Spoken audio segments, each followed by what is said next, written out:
Our innovations really are different than what you see of others in the space. As you look at our competition, many people will innovate in terms of trying to drive people outside of search as opposed to inside of search. One of the key components to IMPAQT is the fact that we're still a search-only agency. We still provide search engine marketing services from the ground up. IMPAQT is we're a client-first organization. So as we look at things and we look at what we're doing, our innovations are to make things more market-friendly, to make customers understand them better, and then to drive the recognition of that across their organization so that we can say and we can match up the performance of a search ad versus the performance of a banner ad versus the performance of a television spot, so that we're talking apples to apples. And I think that's the biggest piece for our innovation process. Our experience with innovation has kind of been the cornerstone of what we've done to grow our business. When we started in search in '99 and into 2000, the first thing that we did was decided that we needed to kind of take a different perspective from what other people were in terms of being able to measure the value of visibility, really getting into the first development of the search position score, which was the first organic search measurement tool to enable people to understand how well their search efforts were doing against their competition and against the targeted keyword set. So as we were looking at that, it was a need that we felt would allow us in the marketplace to be able to look a little bit differently and, quite frankly, to do a better job for our clients of helping them explain to other people what search meant to them and how well they were doing.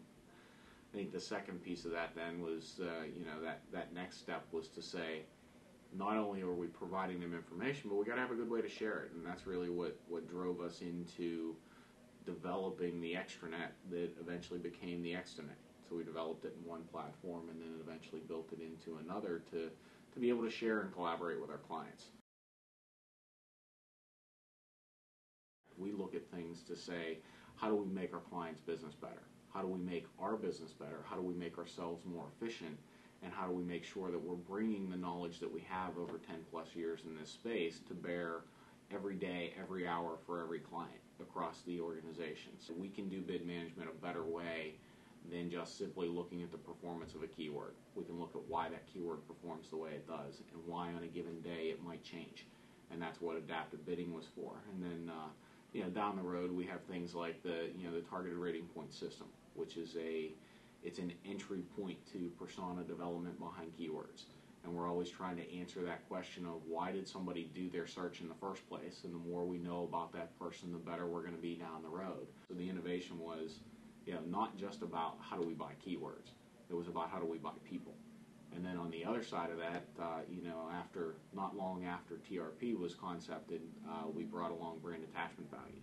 We now were able to bid the right way. We were able to identify the people that we wanted to go after. We thought we were driving them into the website, and we saw the need to be able to justify that on the other side. Are we actually getting the value out of those people the right way? Are we bringing them to the right landing pages? Are we giving them the right message when they get there? And that's what brand attachment value was derived from, was a way to measure the interaction of somebody and the engagement of somebody when they got in the website.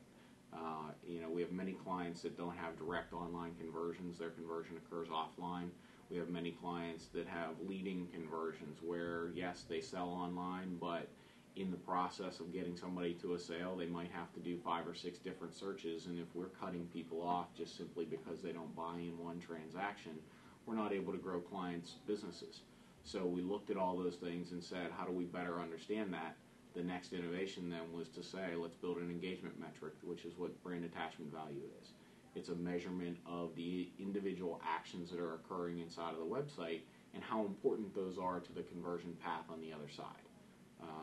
So how do we recognize the need to innovate, I guess, is back to the question that you asked. We recognize it because we know there's always another challenge to be had, and we're always looking for that next challenge. And we're always trying to understand more about the people we bring to the website, how we get them there, where we take them, and what they do once they've gotten there that shows whether or not they're successful or not for a client. And I think that's the cornerstone of every innovation that we have.